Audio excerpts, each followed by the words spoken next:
നമസ്തേ, ഞാൻ doctor അൻസ്റ്റൽ from ലീലാജനി eye care. ഈ multiple opinions എന്ന് പറയുന്നത് പലപ്പോഴും നമുക്ക് ഒരു ട്രോമയും കൂടെ തരാവുന്ന ഒന്നാണ്.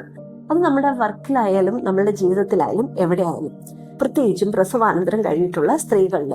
പ്രസവം കഴിഞ്ഞിട്ട് നമുക്ക് ചുറ്റുമുള്ള എല്ലാവരും വന്നിട്ട് ഒരുപാട് ഒപ്പീനിയൻ ആയിരിക്കും ഈ ഒരു പോസ്റ്റ്നേറ്റൽ ലേഡിയോടുകൂടെ പറയുന്നത്.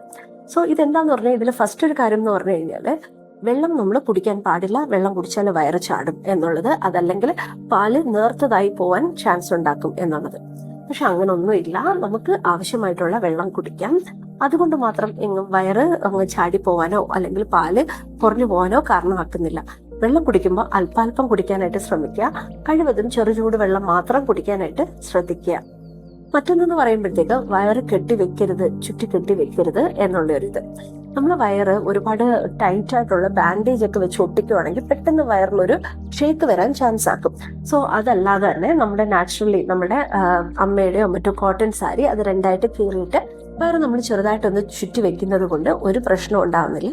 ഇത് അധികമായിട്ട് മുറുക്കി കെട്ടണം എന്നൊന്നും ഇല്ല. ഇതൊരു സപ്പോർട്ടാണ്, നമ്മുടെ യൂട്രസിനും നമ്മുടെ വയറിനും ഒരു സപ്പോർട്ടാണ്.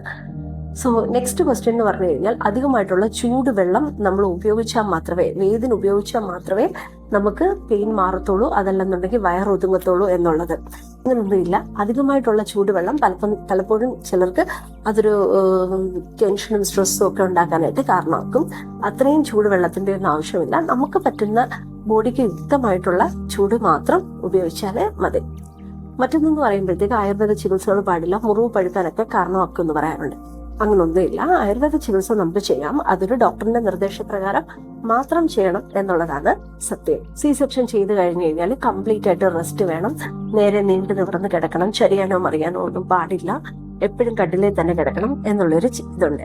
പക്ഷെ അങ്ങനൊന്നുമില്ല. നമുക്ക് സി സെക്ഷൻ ചെയ്തെന്നും പറഞ്ഞിട്ട് നമുക്ക് ആവശ്യത്തിന് നടക്കാം, നമുക്ക് ആവശ്യത്തിന് ഇരിക്കാം. പക്ഷെ ഇതൊന്നും അധികമായി പോകരുതെന്ന് മാത്രമേ ഉള്ളൂ. ഇപ്പൊ എല്ലാ മേജർ സർജറീസ് ഒക്കെ കഴിഞ്ഞാൽ ഡോക്ടേഴ്സ് ആദ്യം പറയുന്ന പിറ്റേ ദിവസം തന്നെ നടത്തുകയാണ് ചെയ്യുന്നത്. ചിലവര് അതേ ദിവസം തന്നെ നടത്താറുമുണ്ട്.